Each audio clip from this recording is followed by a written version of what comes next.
UEFA champions লিগের রাজা Real Madrid লন্ডনে আরও একবার লস ব্লাঙ্কোসরা প্রমাণ করল কেন তারাই ইউরোপিয়ান ফুটবলের রাজা। বরুসিয়া ডর্টমুন্ডকে হারিয়ে ইউরোপ ক্লাব শ্রেষ্ঠত্বের মুকুট আবারও উঠল সেই রাজাদের মাথায়। শনিবার রাতে ইংল্যান্ডের ওয়েম্বলি স্টেডিয়ামে চ্যাম্পিয়ন্স লিগের ফাইনালে ডর্টমুন্ডকে 2-0 গোলে হারিয়ে শিরোপা জিতেছে রিয়াল মাদ্রিদ। ইউরোপের ক্লাব ফুটবলের শ্রেষ্ঠত্বের আসরে স্প্যানিশ জায়ান্টদের এটি রেকর্ড 15তম শিরোপা। শিরোপার লড়াইয়ে প্রথমার্ধে পুরোটাই একরকম ছিল ডর্টমুন্ডময়। কথা মতো সাহসী ফুটবল খেলেছে ডর্টমুন্ড। শুধু রিয়াল মাদ্রিদকে তারা আটকে রাখেনি, গোলের দারুণ সুযোগও তৈরি করে, কিন্তু করিম আদিয়ামি সহজ সুযোগ হারান। ম্যাচের প্রথমার্ধ পুরোটাই একরকম ছিল ডর্টমুন্ডময়। বলটাই শুধু নিজেদের দখলে রাখতে পারছিলেন ভিনিসিয়াস, টনি ক্রুসরা। বিপরীতে মাত্র 36% বল দখলে রেখেও রিয়াল শিবিরে কাঁপন ধরাচ্ছিলেন নিকোলাস ফ্লুকরোগ, হুলিয়ান ব্রান্ট ও করিম আদেমিরা। তবে গোল মিসের মহলায় বারবারই কপাল চাপলাতে হয়েছে ডর্টমুন্ড সমর্থকদের।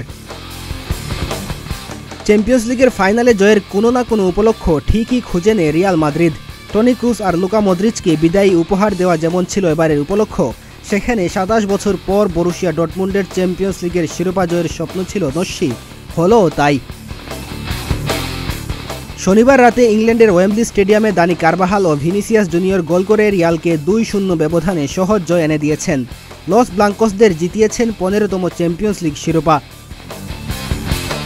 দ্বিতীয়ার্ধেও সুবিধা করতে পারছিল না কার্লো আনচেলত্তির দল, কিন্তু মুহূর্তেই ম্যাচ কবজা করা যে রিয়ালের চিরায়ত স্বভাব, তারা সুযোগ পেলে ছাড়বে কেন।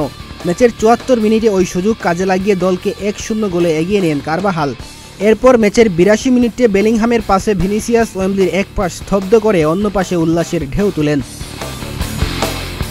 তাদের ওই 2 গোলে শিরোপা নিশ্চিত করে রিয়াল মাদ্রিদ। বিদায়ী ক্রুজ ও মদ্রিদ চ্যাম্পিয়ন্স লিগের ইতিহাসে সর্বাধিক 6ষ্ঠ শিরোপা জয়ের রেকর্ড গড়েছেন। কার্লো আনচেলত্তি কোচ হিসেবে সর্বাধিক 5ম শিরোপা জয়ের কীর্তি গড়েছেন।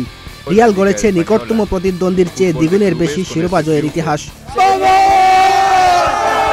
ডেস্ক রিপোর্ট, প্রতিদিনের বাংলাদেশ।